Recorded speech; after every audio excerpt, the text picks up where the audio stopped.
माँ का बंटवारा। बबीता अपने दो बेटों और दोनों बहुओं के साथ रहती है। दोनों बेटे एक साथ काम पर जाते और अपना दैनिक काम करके लौटते और उनके दोनों बच्चों में छोटा बेटा बहुत धार्मिक प्रवृत्ति का था, लेकिन बड़ा बेटा और उसकी पत्नी लालची थे। वे दोनों तो हर वक्त इस ताक में रहते थे कि माँ मरे तो हमें पुश्तैनी जमीन बेच दें, जिसकी भनक छोटे भाई को ना लगे। बबीता का काम घर की देखभाल करना और सबके लिए सुख सुविधाओं का प्रबंध करना था। सब कुछ ठीक चल रहा होता है। अचानक एक दिन उनकी पड़ोसन, जिसका नाम रीटा था, उनके घर आई। उसकी बड़ी बहू से बहुत गहरी दोस्ती थी। वे दोनों बातें करने लगी। कुछ ही देर में बड़ी बहू उसे अपने कमरे में ले गई। आज के जमाने की फैशन वाली औरत थी।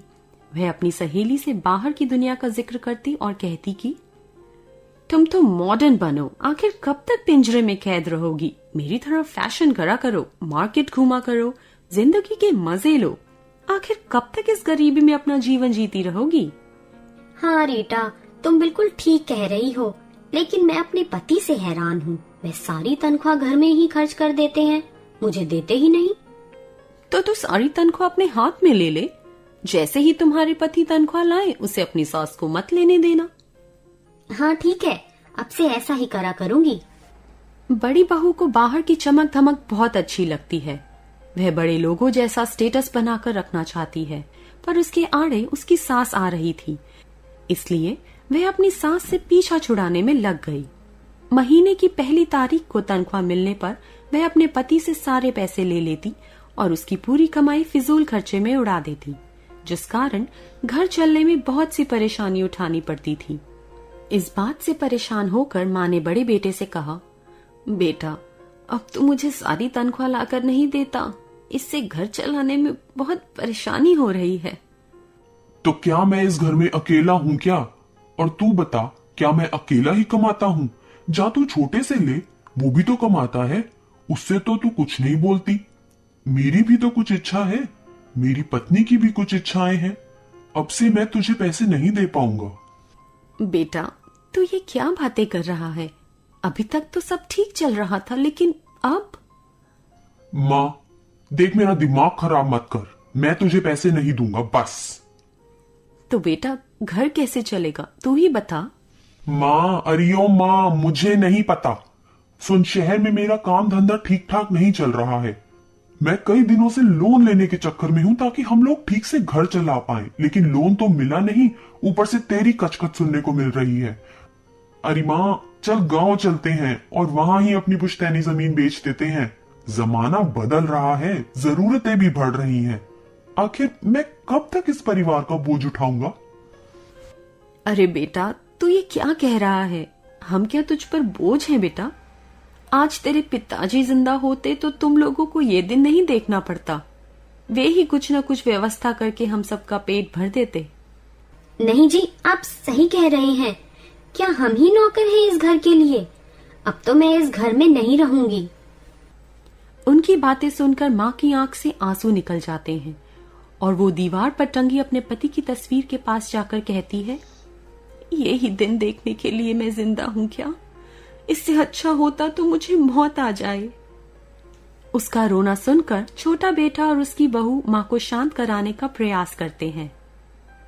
माँ, आप चिंता ना करें, हम दोनों आपको छोड़कर कभी भी कहीं नहीं जाएंगे।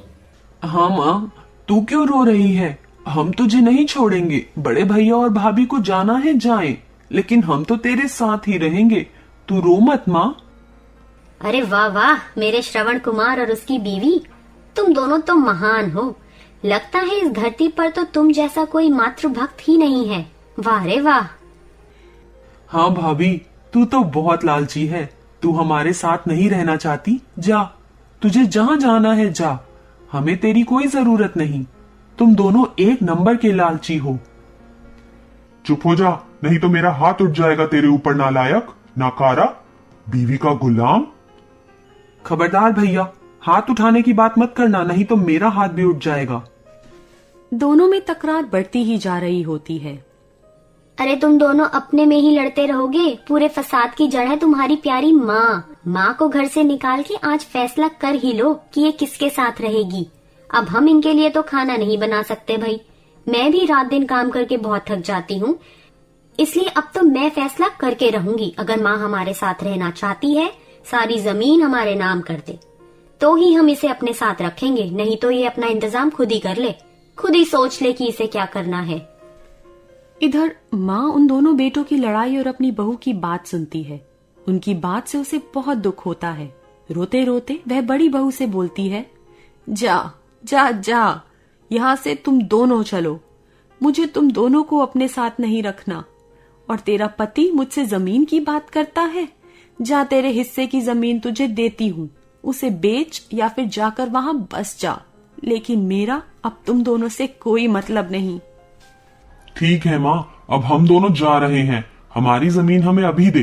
पता नहीं है छोटा कब तुझे बहला फुसलाकर अपने साथ कर ले और तू भी सारी जमीन इसके नाम कर दे।